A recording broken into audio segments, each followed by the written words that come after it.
Gusto kong bigyan ng tawad sa hindi ko rin alam na darating sa ganito eh. Pero hindi po siya naging dahilan kung bakit ako masay niya. Hindi po talaga siya. Gusto ko lang klaro sa mama. Iniisip yung pangalan.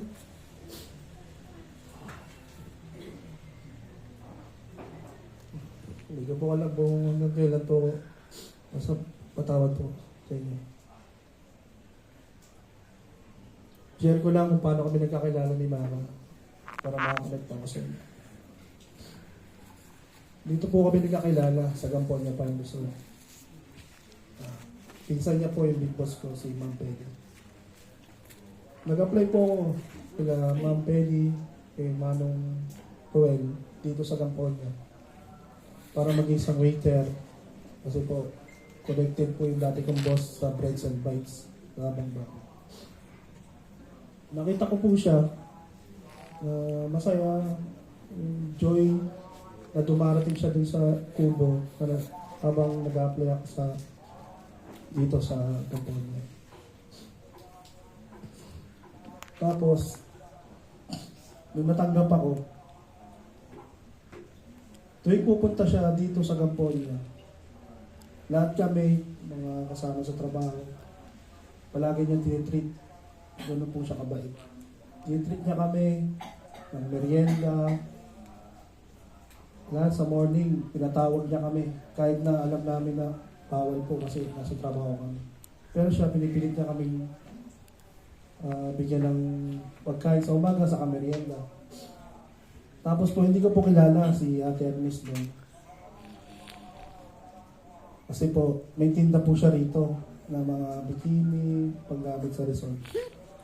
Yung time na si Ate Agnes, yung nandito man siya, nilalagay yung mga gamit ni Mama, yung mga pinabili niya dyan sa office. Nakikita ko sa Agnes, kay Tita Agnes na nahirapan siya, sabi ko lang, tulungan na kita. Tuwing hapon po yun, tuwing mag-out siya. Tapos, nung nakita po kami ulit ni Mama, Nalita, nabanggit po ni Ate Agnes sa kanya na ito po yung lalaki na lagi tumutulong sa akin, Auntie, si Arnel. Nung nakita niya po ako, sabi niya, ay, oo, ikaw yung nag-apply nung nasa Kubo, di ba? Tapos simula nun, hindi na po nawala yung connection namin. Tuwing pupunta siya, lagi niya akong hinahanap. Kahit na nasa ilalim na dyan sa hotel, dyan yung duty ko, kahit nandun na ako, yung pinapahanap pa rin niya ako. Sabi ko, bakit po? Para saan po? Hindi pa sasalamat lang para doon sa ginagawa mo kay Agnes na pagtulong. Okay po, salamat po. Tapos ganun na nangyari, ulit-ulit. Lagi niya ako binibigyan ng something na galing sa Manila, damit.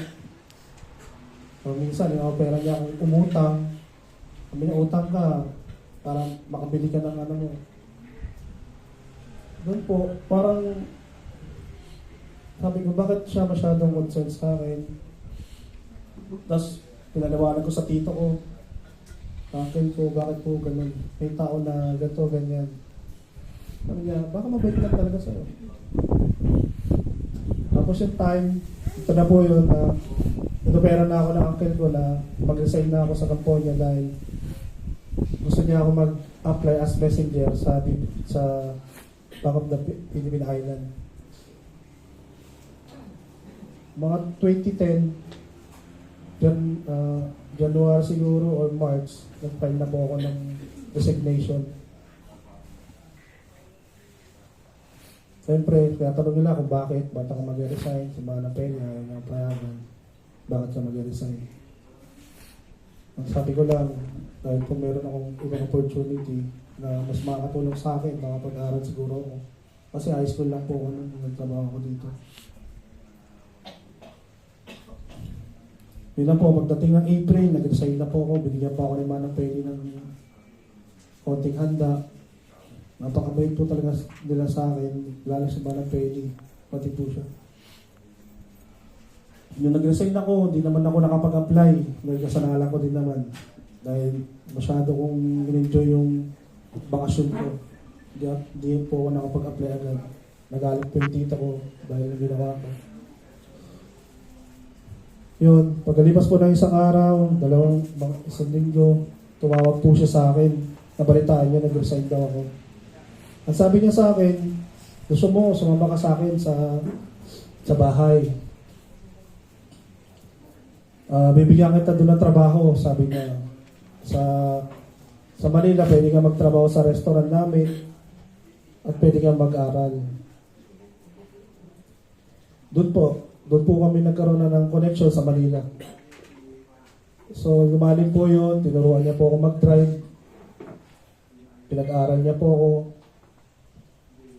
Ang kapatid ko, si Jai, tinulungan niya rin sa pag-aaral sa PS, makakuha ng license sa criminology. Si Angie lagi niya tinutulungan niya kasi alam niya kasi kwento ng kapatid ko eh. Anong nalaman mo na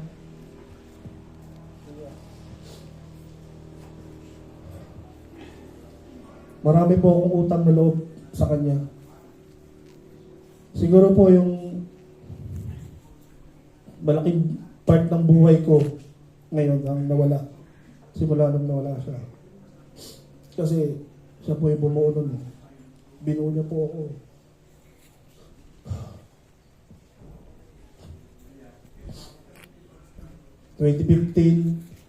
Graduate po ako ng college. Ito na yung time na sabi ko, kahanap na ako ng trabaho kasi kailangan ko na rin maghanap buhay. Sabi niya sa akin, pwede ba huwag mo na lang akong iwan? Pwede ba dito ka na lang? Sabi ko, parang hirap dahil yung mga pinsan mo, mga amo ko, paano natin sasabihin sa kanila yan? Kung mag-stay pa ako dito, ano sasabihin natin? Kasi ito yung pupunta si Manang Penny, Manang Roel. Pinapakit niya ako sa attic, iatago niya ako. Ganun lang ang situation namin. Yung minsan, nabutan pa ako sa labas, tatawid ako sa bakod para may tago ko.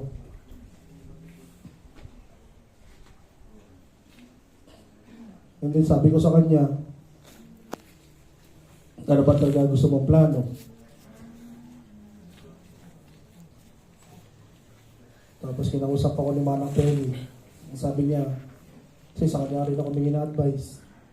Ang sabi niya, kung wala ka rin ng pagmamahal kay Anita, iwanan mo na siya. Yun ang sabi niya sa akin.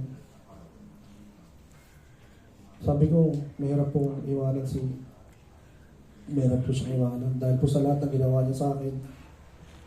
Tapos di ko alam kung paano ko siya babayaran ng utang na loob.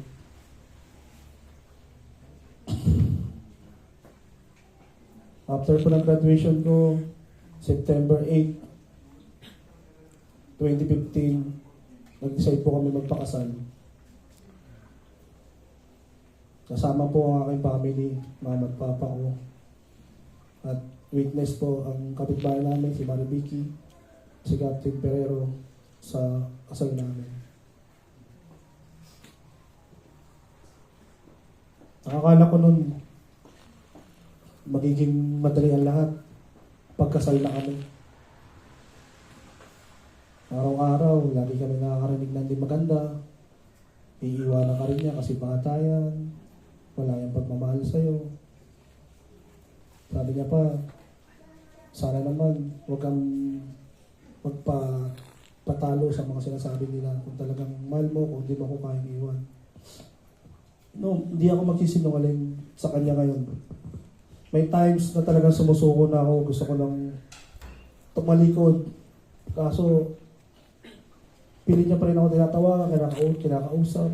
Huwag ka man papatalo sa mga ganyan, tayo lang naman nakakaalam, tayo naman ang mag-asawa. Dumating yung time na nakako ko sa kanya. Ang sabi ko sa kanya, sige, huwag kang magkagalala. Hindi kita iiwan, dito lang ako lagi sa'yo. Ano mong gusto mo? Kasi tinuturing ko pa rin siyang boss, hindi lang siya wife sa akin or nanay. Tinuturing ko pa rin siyang boss dahil ang mga pinsan niya, mga boss ko. Yun pa rin ang turing ko sa kanya. Pinangako ko sa kanya, hindi ko siya iiwan. Ngayon, 14 years kami nagsasama. Ganun pa rin, hindi ko pa rin siya iniiwan, ganun pa rin pag-ano namin. Makala ko nga, pinakilala niya na ako bilang husband sa iba eh. Pero hindi ko na nga sinisisi siya. Yung iba pala, hindi pa nila alam na nagpakasal na kami. Yung iba, hinahanapan pa ako ng marriage certificate para kaya maniwala. Sabi ko, hindi na natin kailangan magpakilala sa kanila. Ang gusto ko lang mangyari, ipakilala mo lang ako na husband and wife na tayo. Kasi pag nalaman ng pamilya mo, yan, ako na naman ang madidihin. Kahit nandito ako, kasama kita.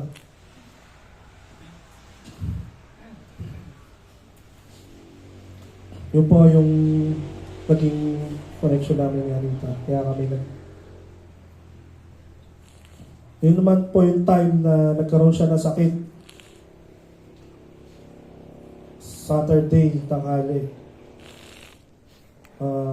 Naka-duty po ako noon sa doktor din, pinag-drive ko po. Tinawagan niya ako, pa, nasa ka na? Sabi ko, bakit? Masakit na yung yung binti ko, masakit yung ko. Uwi ka na. Sabi ko, sige, pauwi na ako, pero ang time ko pa rin, alas 10 pa uwi ko eh. Sinabi ko na sa kanya, sige, pauwi na ako. Tapos nag-decide na ako, tawagan si Angie, yung kapatid ko. Sabi ko, G, punta ka muna kay mama, tignan mo nga muna kung ano niya, kung anong kalagayan niya doon. Punta siya doon, si Angie, siya halos nag-alaga kay Mamits. Ako kasi, hindi ko basta-basta makapag-decide na umabsent. Kasi yung boss ko, malaki din ang utang na loob ko sa kanya. Sa kanya po, kay Sir, kay Dr. Jaime Mendoza. Nung Lunes, na dadali na namin siya sa kidney para matignan namin yung creatinine niya. Sabi ko, Sir, pwede po ba ako mag-absent? Sabi, bakit?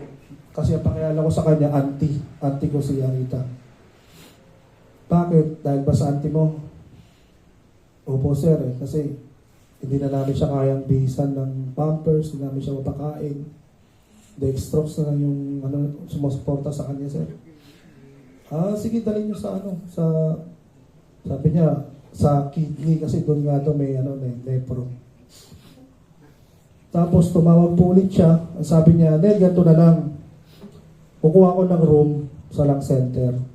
Dalhin mo na lang doon yung auntie mo, tapos papuntahin na lang natin yung lepro doon. Kasi sa kidney center, hindi kayo ma-admit kung sakasakali dahil mahaba ang pila. Sir, sige po, kausapin ko po yung mga pamangkin kung papayag po sila. Nausap ko si Tonton, si Juni, Maga. Pero ng gabi, nag-iisip na rin kami anong gagawin namin. Nung umaga na lang, doon namin na pag-decide, sige, dali na natin. Sabi ko sa kanya, kasi ayaw niya po talaga magpa-confine eh. Sabi ko na lang sa kanya na, Ma, i-admit ka namin. Sabi niya, o sige. Sabi niya gano'n. Dinala namin siya sa bangko, dinala namin siya kasi wala naman kaming pera kung sakali. Wala rin naman akong pera, wala naman siya binibigitin sa akin na kahit anong savings. Kumbaga practical na lang din, umasa na rin ako kala Judy. Pinatonton kasi sila talaga may source. Sinubukan namin mag-withdraw habang may sakit siya. Buti na pumayag yung bangko na pumirma siya kahit hindi gaanong accurate yung pirma, pwede. Pagkatapos namin withdraw, diretso kami sa Lang Center, binaba namin si Mama. Doon na, talagang worse na. Di mo talaga siya mahawakan, umiiyak talaga siya, sumisigaw. Sinisigaw niya yung sakit na nararamdaman niya. Sinakay namin siya sa wheelchair, pinasok sa admitting. Expect namin, room lang yung offer sa amin. Hindi namin na-expect na. Bakit ganun? Ang tagal ni mama, hindi siya nakakuha ng room. Kaya tawagan namin si sir. Sabi, hintay lang kayo, walang room. Umabot ng gabi. Gabi na. Doon na, biglang nag-decide si sir na sabi niya, Neil, 50-50 yung ante mo. Tumaas na ante. Bakit nagkaganon ba? Pinabayaan mo sa sarili niya. Bakit? Sabi ko, akala ko sir, yung ano lang eh. Check up lang yung gagawin namin. Hindi ko mo in-expect na ganyan. Sabi niya, pumirma kayo, kayo consent kasi dadalhin natin siya sa ICU. Hintay namin si Tonton kasi hindi kami makapag-decide ni Julie. Hintay namin siya. Nakapag-decide na kami na i-admit na siya sa ICU. February 8, 4 a.m. na-admit siya. So maghapon magdamag kami dun sa ospital. Naghihintay. February 8. February 7 siya pinasok. February 8. Siya na-admit sa ICU. Doon na, nagugulat na kami sa mga resulta. Hindi na namin kinakaya yung mga sinasabi ng doktor. Ang bilis po ng pangyari. Hindi po namin talaga na-expect na gano'n. Nakala namin check-up lang eh. Tapos yun na, sinabi na kami, isang oras lang ang pwedeng mag-viewing sa ICU. Kukonsume mo lang yung isang oras. So, ganun lang ang setup namin. Pero mas more on sila Angie, sila Junie, sila po talaga yung more on na nasa hospital kasi yung 1 week na process na nangyari, on duty po kasi ako nung gusto ko lang po makakuha ng update sa boss ko, sir, para din po alam namin yung gagawin namin. First time kasi namin eh. Hindi namin alam. Wala po nag-advise sa amin na ano. Yung boss ko, siya lang nag-advise, ano gagawin. Saan namin lalakarin yung ganito, ganyan. Yun, sinasabi ko lang din sa kanila. Tapos yun na sa linggo, nagpaalam na ako kay sir. Sabi ko, sir, kailangan ko na po mag-leave ng 1 week para po magbantay sa auntie ko. Sabi ko gano'n. Pumayag naman si sir, agad-agad. Sabi niya, sige, mag-leave ka.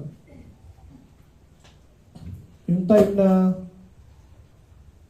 nakadalaw na ako kay Mamits, kay mama, sabi ko sa kanya, ma, mag-leave ako. 9 days, sabi ko. Tapos, minulat niya yung mata niya. Tapos, nataas niya yung kamay niya. Tapos, sinawakan niya ako. Tapos, tumutungo na siya. Parang hindi ko alam kung ano yung gusto niyang sabihin. Tumutungo lang siya. Tapos, hinawakan niya na may picture kamay ko. Tapos nakatingin lang siya sa akin. Sabi ko, ano, may gusto ka bang sabihin sa akin? O nagkamali ako ng desisyon? Ano ba ma? Ano mo? Nagkamali ba ako ng desisyon? O may pinagsisisihan ka ba sa akin? Nagkamali ba ako? Sabihin mo naman sa akin. Sabi niya lang. Wala akong choice eh. Wala akong choice. Kung papabayaan lang kita sa bahay, mas lalo mag-rebelde sa akin kung kamag-anak mo. Kung pinabayaan lang kita. Tapos may mga times sa dialysis siya, kaya tawag niya pa rin ako. Tawag niya. Si Jai, yung bunso kong kapatid, nandun sa tabi niya, nag-dialysis siya. Tinawag niya ako, kuya, tawag ka ni Mamits. Bakit? Hindi ko alam. Tapos ang layo ng pwesto ko, malayo po yung entrance ng dialysis, malayo po ako, nasa labas po ako po. Nakita niya ako, sabi niya, pa, hindi ako makahinga, sabi niya. Sabi ko, ano ba dapat kong gawin? Hindi ko alam kung ano ba dapat kong gawin. Hindi naman ako marunong dyan, hindi ako marunong sa ano. Sabi naman ng nurse, okay lang siya, okay naman siya, yung oxygen niya, ganyan. Parang ganun lagi sinasabi nila sa amin. Tapos nakikita namin siya, active naman siya eh. Malakas siya eh. Tuwing hawakan mo siya, magpapakilala ka, mag-respond siya. Ganun lang lagi. Yung week na ganun, na 3 weeks, ganun lang. Hanggang sa 2 weeks o 3 weeks, may tumawag na kay Johnny na doktor. Ganun ang sinasabi na mag-ready na kayo. Anytime, pwedeng may mangyari kay, kay Anita, ganyan. Nung nalaman ko yun, hindi na ako malis sa ospital. 24 hours na ako doon. Doon na ako natulog. Kasi natakot ako baka umuwi ako ng Batasan tapos may mangyari. Wala ako doon. Naghintay na ako. Tapos wala pa nangyari. Okay pa. Nakakausap pa namin siya. Bandang tanghali, ang sabi ng doktor, nasa na yung mga relatives, kasi sabi ni Julie sa amin, tinatawag daw kami, sabi ng mga relatives, nakagalit na yung doktor. 2 p.m. kasama ko po si Bayaw, nananghalian kami, pagkatapos na punta kami sa ospital. Nakausap namin yung doktor, sabi, ano po ba ang plano natin sa patient? Kasi 6 times na namin siya nire-revive. Hindi po ba nakapag-decide ni Bayaw? Ako rin hindi po ako makapag-decide. Kasi ang usapan, walang pipirmahan, nalaban si mama ng natural death. Wala, hindi kami makapag-decide. Ang sinabi lang namin sa video, na Hazel, sige tuloy pa rin. Kaya namin na i-revive siya ulit. Luwas kami dalawa ulit. Kaya, dumating yung boss ko, umakyat. Yung Dr. Jaime Mendoza, sabi sa akin, ano bang ginagawa nyo? Wala ba kayong gagawin sa auntie mo? Tingnan mo yung auntie mo. Sobrang nahirapan na. Binubuhay pa rin nila, pinapapa rin nila. Napagalitan kami, ba't wala kaming action? Nakatulala lang kami. Di ba yaw? Ako, nakatulala lang. Wala kami ginagawa. Kasi nga po, hindi namin ma-decide kung anong dapat namin sabihin. Hanggang sa sinama ako ni Sir, sabi niya, halika, sumama ka. Tignan mo yung auntie mo. Pasok ko sa loob. Nakaganyan na si mama. Yung lalaki, pilit pa niya, pinimilit niya pa rin. Nirevive si mama. Pero yung paningin ko dun sa lalaki, iba na. Akala ko sinasakal niya si mama. Kaya inawakan ako ni Sir, sabi niya, labas ka na, doon na tayo sa labas. Saglit lang, di pwede rito. Naka-video ko na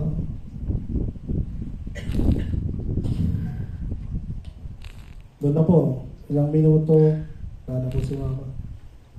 Binawayan na po siya ng buhay, mga 250 siguro, mga 245, di ko alam, basta hapon po. Wala na po siya.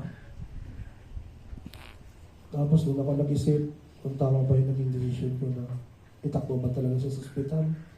Kung hinayaan ko na lang sana doon lang siya sa bahay. Hanggang ngayon, di ko rin matanggap.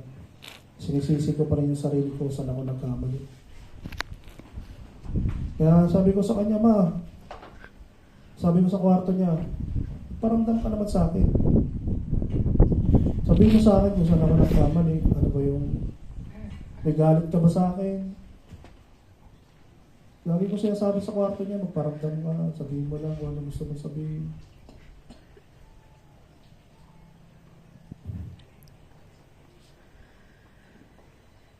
Hanggang ngayon, hindi ko pa rin parang tanggap na nawala siya.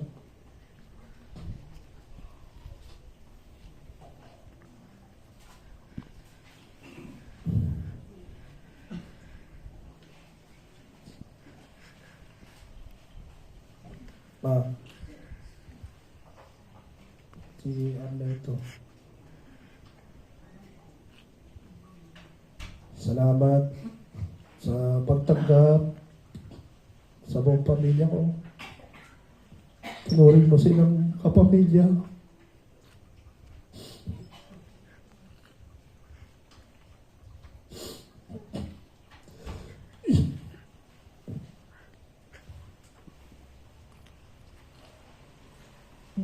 Pangako ko sa'yo, hindi kita iniwan.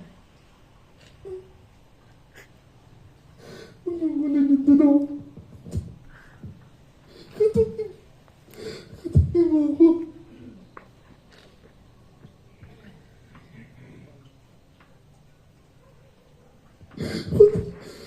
Patalaman sa lahat niya. Hindi siya sagot.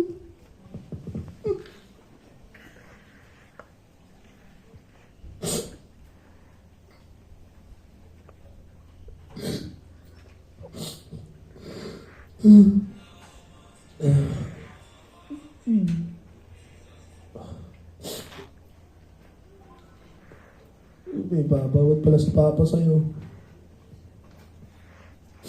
Patawarin mo daw siya, hindi siya makapunta.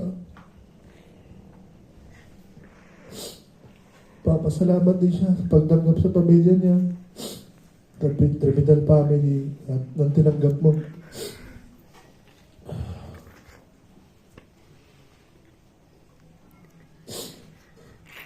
Hintayin kita.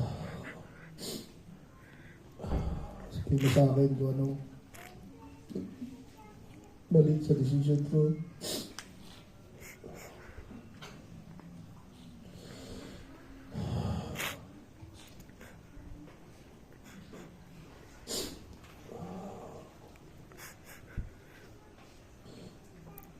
Rest in peace.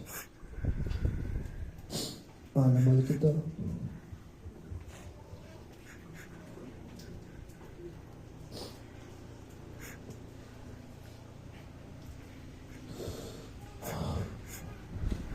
Hindi ko alam kung mapapangako ko kung still connected pa rin ako sa family mo, pero subukan ko. Gaya ng ginawa mo sa family mo.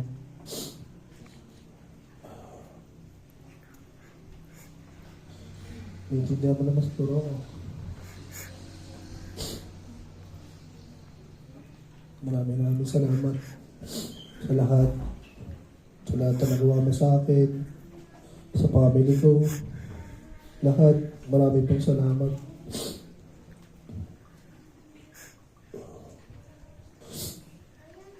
Maging payapa ka na rin, patawarin mo na rin yung mga yun lang talaga din ang gusto mo, maging peace ang lahat eh. Ayaw mo rin na magkaroon ng gulo.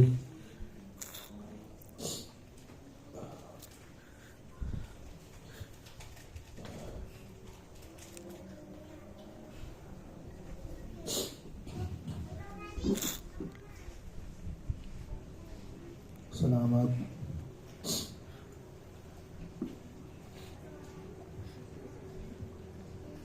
Thank you, Arne. There are times that really there are circumstances in life